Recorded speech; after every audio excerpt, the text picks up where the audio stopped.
मेरी अभिव्यक्ति का विषय है, क्या हम आज़ाद हैं? कुछ सवालों के जवाब हमें पता होते हैं, पर उन सवालों की कड़वाहट इतनी गहरी होती है कि हम सवालों को इसलिए भी पूछते हैं कि शायद जवाब बदल जाएं। जैसे, क्या हम आज़ाद हैं? हमारे चारों तरफ घट रही विभिन्न प्रकार की घटनाएं हमें चीख चीख कर बता रही हैं कि हम कितने आज़ाद हैं। आपको क्या लगता है कि महज अंग्रेजों की बेड़ियों से आज़ादी पा लेना, साल में 2 बार व्हाट्सएप या फेसबुक की डीपी को 3 रंगों में रंग देना, किसी भी मंच पर खड़े होकर अपने प्रधानमंत्री के बारे में कुछ भी बोल देना, या फिर विदेश में जाकर अपने ही देश को नीचा दिखा देना, क्या यही आज़ादी है? क्या आपको नहीं लगता कि जब हम बात करते हैं आज़ादी की, तो उससे पहले हमें अपने कर्तव्यों का और उसके बाद हमें अपनी सीमाओं का पता होना चाहिए?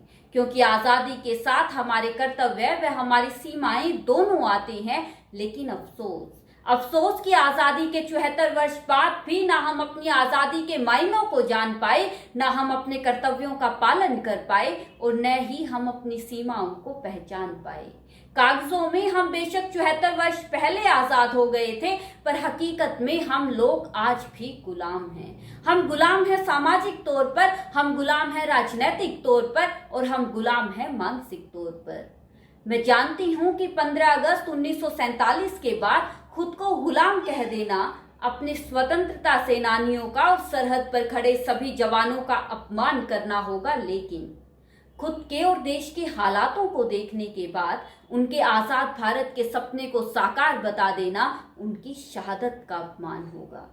दरअसल किसी भी देश की आज़ादी उसके संविधान पर निर्भर करती है, और दुनिया के सबसे बड़े लोकतंत्र के सबसे समृद्ध संविधान ने हमारी आज़ादी को सुनिश्चित करने के लिए हमें कुछ मौलिक अधिकार दिए हैं, जैसे शिक्षा का अधिकार। लेकिन देश के 8 करोड़ 40 लाख बच्चों का शिक्षा से वंचित रह जाना इस अधिकार की नाकामयाबी का सबूत है। स्वतंत्रता का अधिकार, देश में फैली कुप्रथाएं इस अधिकार पर सवालिया निशान खड़ा करती हैं। समानता का अधिकार, आजादी के 74 वर्ष बाद भी देश की जड़ों तक फैली असमानता रोती है इस अधिकार पर। शोषण के विरुद्ध अधिकार, देश में मौजूद 1 करोड़ से ज्यादा बाल मजदूर धिक्कारते हैं इस अधिकार को। धार्मिक स्वतंत्रता का अधिकार, श्री राम, अल्लाह या फिर अपने धर्म गुरु का नाम लेने भर के कारण से होती हत्याएं नकारती हैं इस अधिकार को। संवैधानिक उपचारों का अधिकार, देश की अदालतों में लंबित पड़े 4.5 करोड़ से ज्यादा मामले हंसते हैं इस अधिकार पर। और आप पूछते हैं कि क्या हम आजाद हैं? क्या आपका यह प्रश्न करना और हम आजाद हैं ये लिखने के बाद उसके पीछे सवालिया निशान लगा देना, क्या खुद में इसका जवाब नहीं? दरअसल हम लोग अभी कागजों में और तारीखों में आजाद हुए हैं।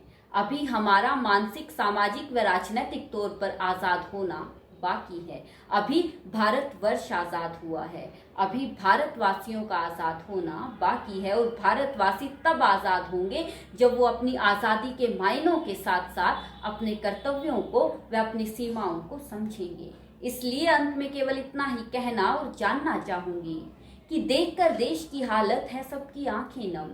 सरहदों पर जाती देश की सैनिकों की जान से फैला है हर दिल में गम। देश का ये मंजर आज पूछ रहा है हमसे, क्या वाकई में आज़ाद हैं हम? धन्यवाद।